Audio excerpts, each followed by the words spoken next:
I've brought the sensible wild card for us today. And I brought the fun one. Wait, how has this team got 4 Chelsea players in? And we're going to do our weekly wild cards where we kind of mock up what a wild card might look like, what a dream team to go forward might look like. And we're going to try and do that every week. And yeah, I have to say, I don't know about your team, but my team has got a Man United attacker in it. Oh, nice. Yeah. Well, I think we should probably contextualize these wildcards when the time comes, but Yeah, okay. we will. I think the time has come. The time has come. I think the time has come. Well, for those of you who have not watched anything that I do before, Yeah. I am a little bit different to Dan in my approach. A little bit.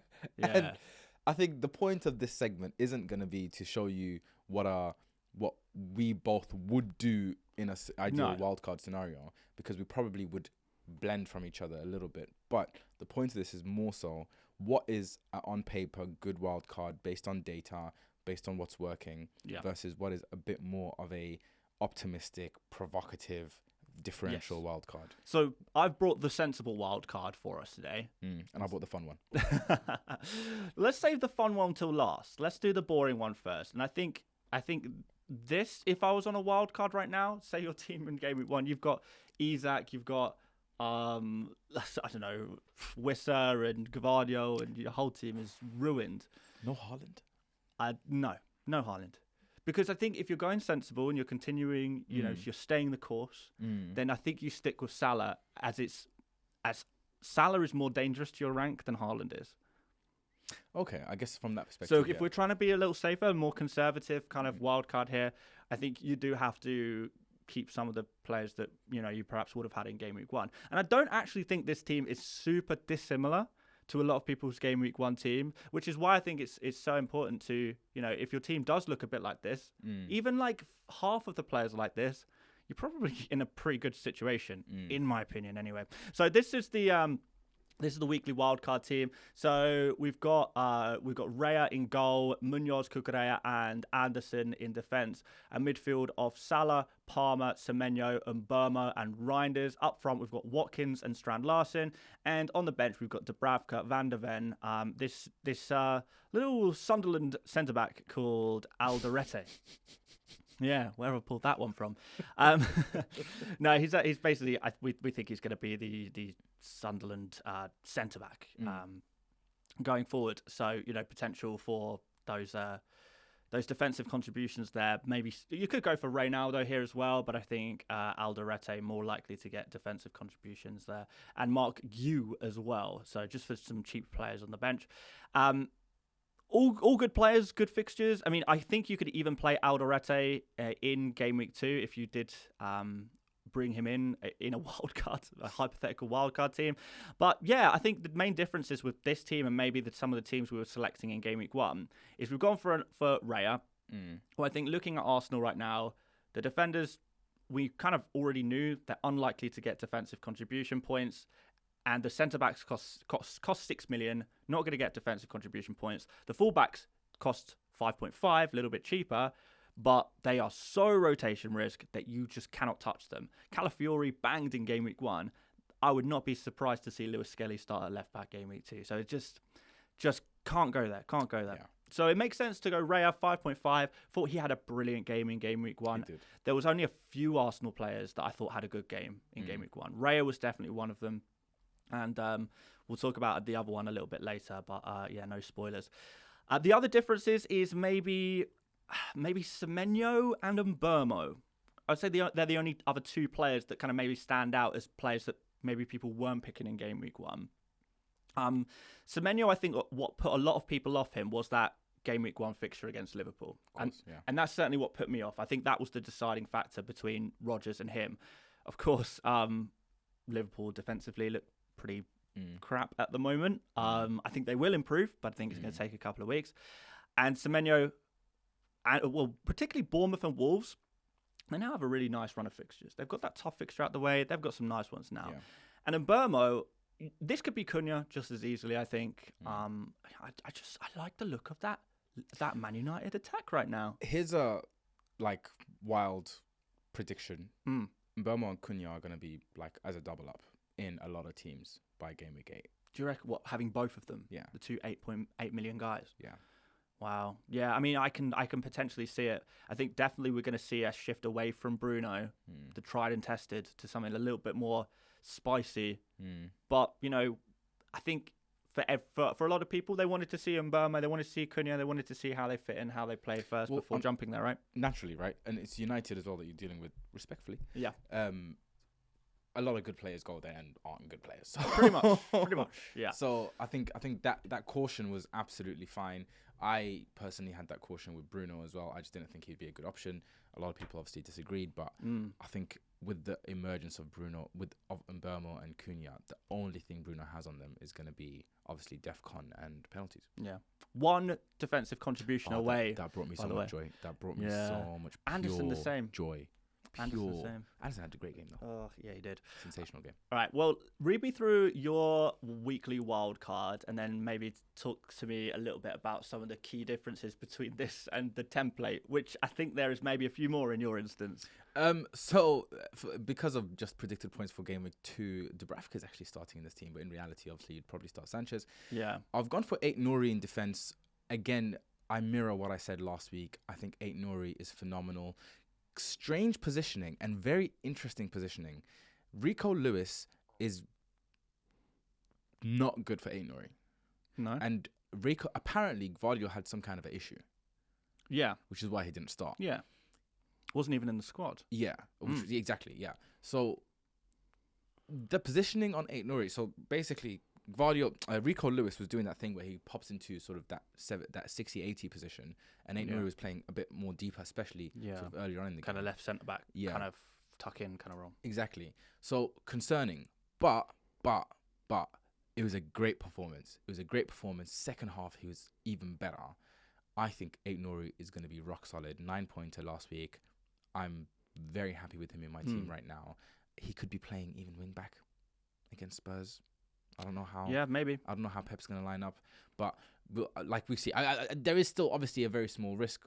Maybe not a very small risk. Maybe I'm being a bit too optimistic, but there is a risk of Gvardiol starting over him in some occasions. People thought Gvardiol would start in centre back. Maybe he doesn't if they're playing that kind of system with Rico Lewis. But for now, I think 8 Nouri is absolutely sensational. Richards comes in. I think that Palace defense is great. They've got Forest next. I think that's a reasonable fixture for them. They kept out Chelsea. I don't think it's shocking to keep out Forest. And then obviously Esteve is starting here, but Pedro Porro, again, one that I would strongly consider starting because we expect under Frank, when they're playing these tougher fixtures, they're going to be playing a back three with Porro playing wing back, which I really love that. Great for DEFCON, great for crossing, great for everything really, great for attacking potential. There was a lot of crossing of the ball from Spurs, so pretty happy with that. There was. Then midfield, Rangers, I've matched you with Mbeumo and Semenyo. They both look sensational.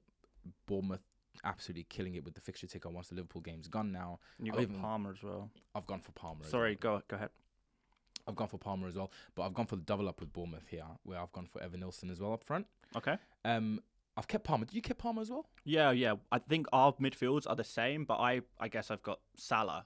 Got you in here, and I've got Haaland. And you've got Haaland, so you had the 4-man midfield. I had the 5-man. Got you. Yeah. And then up front, I've gone for Haaland over Salah, and for me, the performance from Salah, despite the points, was what I expected, which is why I'm still of the view that you can be without Salah. But Sim, how long have we been saying this?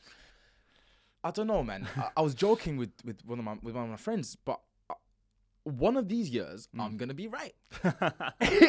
One of these days. One of these years. One of these days. I come here every season and I say Salah just can't. He just can't keep doing it. He can't, maybe he will. And you know what? He probably will. Yeah. Because I tend to be wrong about Salah. But there's so Salah last season was the attack. He was the fulcrum of the attack. He was the point of assist. He was the point of goals. He was the point of everything. And he's just not that. He can't be that this season with Wirtz, Gakpo, and Ekitike in the team, and Isak as well. Mm-hmm. You know what I mean? So for me, Haaland is just so much more important given how we saw Man City play, and that's why I've gone for him. More talismanic. Yeah. I mean, I think that's fair, particularly with all the new signings at Liverpool now. Yeah. And then I've kept João Pedro in my team as well. Yeah, interesting. Are you, like, obviously he got a slightly early sub, was it 70-something minutes? Is there any concerns about him getting benched in the future for you?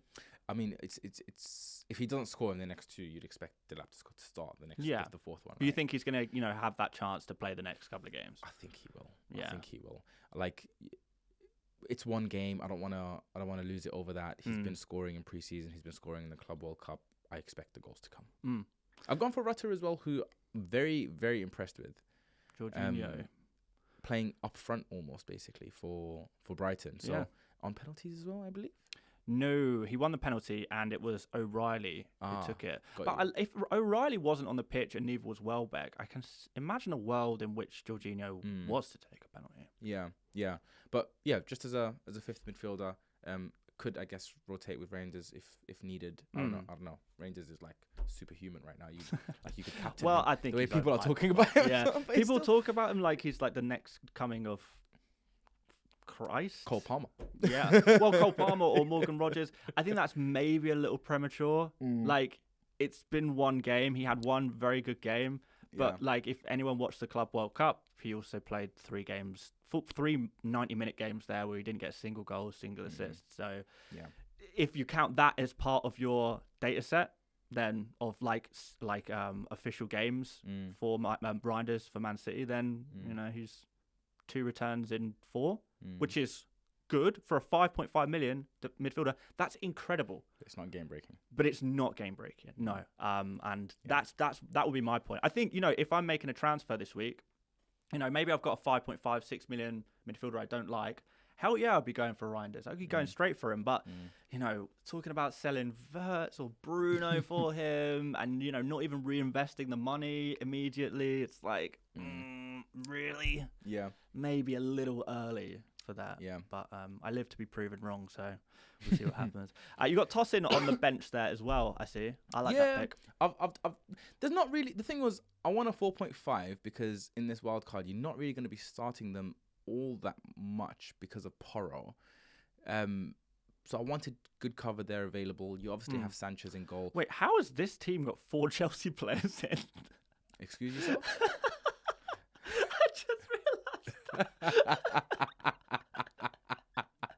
Oh, okay. Maybe forget Tosin. Okay, no. Just you lose the worst Chelsea asset here. So Cole Palmer goes. Okay. Yeah. The thing was, so I initially had. We've got 0.8 in the bank for this team. Yeah, because who was the 4.5 I had in this? I don't know. Maybe. Oh, it was a West Ham. It was Diouf. Yeah, it was Diouf. He had a goal cleared off the line. Oh, no way. Yeah, I missed that. So I had Diouf in this draft, and then when I was finalising it, I looked at the fixtures, and I was like, that doesn't really make any sense anymore. No. So I got rid of it for Tosin as a 4.5. There's not really much 4.5 available once you've got a Palace defender, and I don't want to spend 5 million on a Forest defender. Throw Nico Williamson. I don't think that's bad. I'd pull the money out, and I'd go Goodmanson. Really? Yeah. Wow, and just have all that money in the bank, wasting away, not going to put it to work. No, you can put it up to work when you find the next player you want to buy. The next Reinders, who was apparently the next Rogers, who was the next Palmer, who was the next Lundstrom, who was the next... Exactly. I don't even know. I don't know. We're going back too far. All right, interesting. I like it. I genuinely like this team. I know, this is meant to be a little more crazy, but I actually don't think this is super crazy. I think this looks quite good, actually. I'd be more than willing to roll with a team like this. More than willing. It's a 92% team rating on Hub, which does suggest it's maybe a little more off template than mine, which was 98%. But 2 good teams, I think.